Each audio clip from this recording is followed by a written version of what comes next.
नमस्कार साथियों, आरडीटीवी भारत में आप सभी का स्वागत है। आज हम चर्चा करने वाले हैं उन 2 लाख नौकरियों की जिन्हें सरकार खत्म करने पर विचार कर रही है। साथियों, दुनिया का हर देश यही चाहता है कि उसके देश की सैन्य शक्ति ज्यादा से ज्यादा हो, क्योंकि जब युद्ध होता है तो सेना के जवानों की आवश्यकता पड़ती है। आप यूक्रेन का उदाहरण देख सकते हैं। जब रसिया ने यूक्रेन पर हमला किया तो सभी यूक्रेनियंस को लड़ने की ट्रेनिंग दी गई, लेकिन 10-20 दिन में भला कौन सैनिक बनता। इसलिए हर देश चाहता है कि उसके पास ज्यादा से ज्यादा सैनिक और हथियार हों ताकि दुश्मन का सामना आसानी से किया जा सके।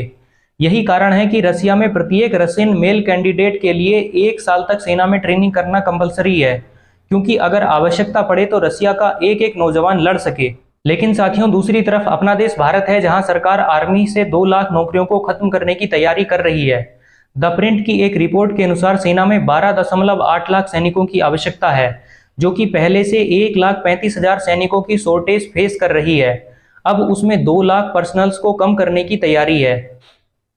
पिछले 2 साल से भर्ती ना होने के कारण सेना में 1,35,000 पद खाली हैं, जिस पर भर्ती नहीं की गई, और हर साल लगभग 60,000 सैनिक रिटायर हो जाते हैं। नौकरी तो दे नहीं सकते क्योंकि नेताओं की सैलरी बढ़ानी है, उनका टीए डीए एचआरए बढ़ाना है। इसलिए सबसे अच्छा तरीका है ऊपर की 2 लाख नौकरियां ही हटा दो। आपको मालूम होगा, अभी 1 महीने पहले दिल्ली के सभी एमपी एमएलए की सैलरी अप्रोक्स 67% बढ़ाई गई। फरवरी में कर्नाटका के सभी एमपी एमएलए की सैलरी 50% इंक्रीज की गई। और सबसे बड़ी बात है साथियों कि जब नेताओं की सैलरी बढ़ती है तो देश के खजाने पर कोई असर नहीं पड़ता। नेताओं को जब 20,000 रुपए महीना फोन पर बात करने का खर्च मिलता है, तब देश के खजाने पर कोई असर नहीं पड़ता। लेकिन जब देश के सैनिक और किसान की बात आती है तो उस खजाने में आग लग जाती है। अभी 6 महीने पहले तमिलनाडु के पुराने सभी नेताओं की पेंशन बढ़ाई गई तो देश के खजाने पर कोई असर नहीं पड़ा।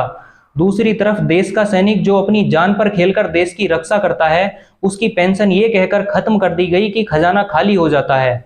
साथियों, क्या ये खजाना सिर्फ नेताओं के लिए है? संसद में जब आम जनता के लिए कोई बिल आता है तो अपोजिशन हंगामा कर देता है, पूरे देश में हल्ला कट जाता है। लेकिन जब नेताओं की सैलरी बढ़ाने के लिए बिल आता है तो किसी को पता तक नहीं चलता, कोई विपक्ष आवाज नहीं उठाता, चुपके से बिल पास हो जाता है।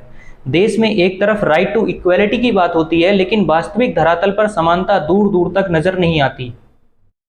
साथियों, ये देश सभी का है, केवल नेताओं का नहीं। इस देश के खजाने पर जितना एक नेता का अधिकार है, उतना ही अधिकार एक गरीब आम आदमी का है।